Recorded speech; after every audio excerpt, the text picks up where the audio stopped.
부모님들이 자녀들 공부방 꾸밀 때 있잖아요. 공부를 잘하게 해서 방해되는 걸 다 없애고 공부만 하게 한다. 그런 게 아니라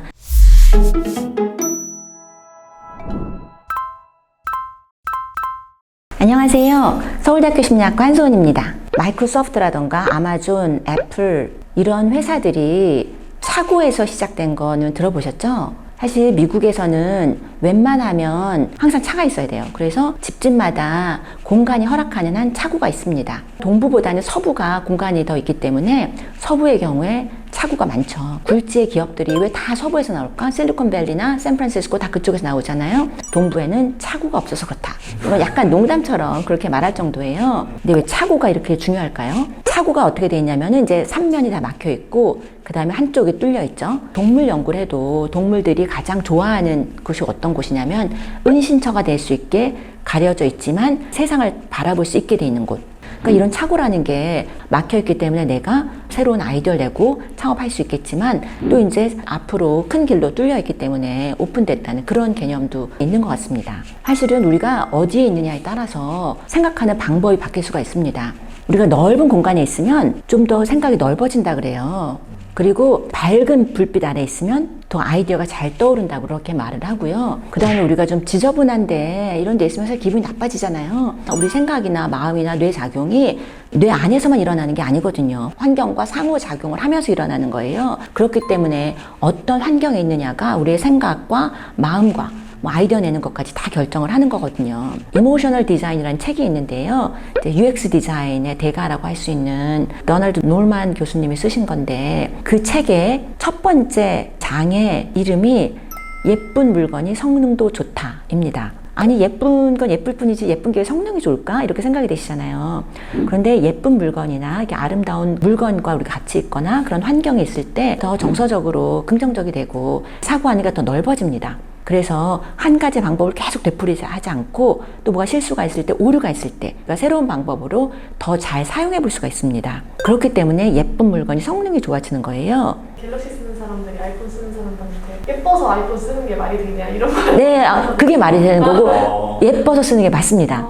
네, 아이폰 쓰는 사람들이 많은 경우에 이거 왜 사냐 그러면 이거 스타일이 좋잖아 약간 그런 게 굉장히 강하고요. 사람들이 기분이 좋아지고 그런 목적이 되게 큰 거죠. 기분이 좋아지면 업무 효능이 좋아집니다. 그러니까 이제 그 공간을 예쁘게 하는 게 업무 효능을 높일 수 있는 길이라고 생각을 하시면 좋죠.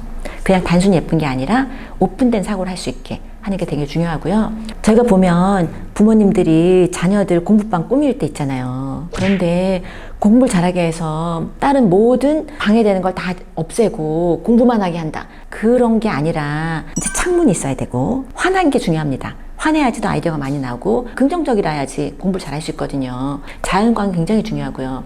자연광이 중요한 게 자연광이 좋은 병실에 있는 환자가 더 빨리 회복된다. 그런 연구 굉장히 많고요.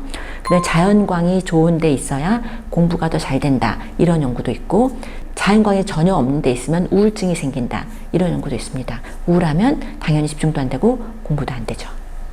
그리고 몸을 좀 움직일 수 있게 그런 식으로 디자인하는 게 중요하고요. 작업실 같은 데는 좀 틀어서 맞습니다. 네, 맞아요.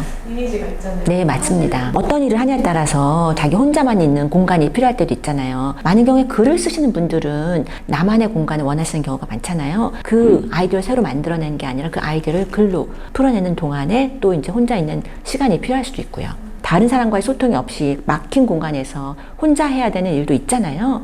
그런 공간도 필요하지만 그러는 경우도 우리가 가끔씩 바깥을 걸어 다녀야 되고 계속해서 똑같은 데 있는 것보다 변화가 있어야 좋다는 이야기들 많이 합니다. 기분이 좋아야 돼요. 기분이 좋은 게 더 창의적이 되는 게 있거든요. 우리가 보통 그래서 자연을 많이 걸어 다니면 창의적이 되고 그래서 저는 집에 화초가 굉장히 많거든요. 이제 식물이 굉장히 도움이 된다. 이런 연구도 많이 있습니다. 녹지가 있는 공간에 있는 학생들이 더 공부도 잘하고 더 창의성이 높고 청소년 범죄가 더 줄고 습세권이 좋겠네요. 네. 그리고 춥제권 아니라 방을 또 모든 걸 막아놓고 방을 만드는 게 아니라 창문도 있고 빛이 들어와야 되거든요. 또 성격도 이렇게 말하는 분들도 있어요. 성격이 환경에 의해서 결정이 된다. 이렇게 말하는 경우도 있습니다. 근데 이런 연구들은 어떤 연구냐면요. 여러 다양한 아이들이 이 같은 환경 내에서 어떻게 행동하느냐. 그것과 한 아이가 다른 여러 가지 환경 내에서 어떻게 행동하는가. 이런 걸 볼 때 이 환경 안에서 다양한 사람들이 같은 패턴으로 행동하는 경우가 많다는 거예요. 개인차로 다른 성격도 있지만 환경이 정하는 성격도 있는 것입니다. 그러니까 더 좋은 환경, 긍정적인 환경을 만드는 게 중요한 거죠. 이런 연구가 있어요. 깨진 유리창 이론이라고 부르는데요. 어떤 건물에 깨진 유리창이 몇 개 있어요. 그러면 얼마 가지 않아서 나머지 유리창도 다 깨진다는 거예요. 사람들이 깬다는 겁니다. 미국에서 한 연구인데요. 차를 그냥 놔뒀을 때는 아무도 건드리지 않았지만 그 차 유리창을 하나 깨놨어요. 그랬더니 얼마 가지 않아서 나머지 차가 사람들이 다 와서 이거를 그냥 부셔버렸다는 그런 연구가 있는 거예요. 얼마나 이 정말 환경의 하나가 사람의 행동을 바꿀 수 있는지 우리가 알 수 있는 거거든요. 그만큼 환경이 중요하다. 네, 환경이 중요하고 그러니까 우리가 환경을 만들 때 어떤 목적인지 또 사람의 정서나 우리의 정신 건강이나 더 이제 향상시킬 수 있는 방향으로 우리가 환경을 조성하는 게 굉장히 중요합니다.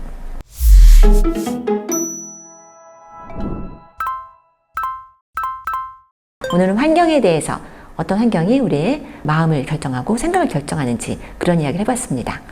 이번 영상이 도움이 된다고 생각하시면 구독, 좋아요 부탁드리겠습니다. 감사합니다.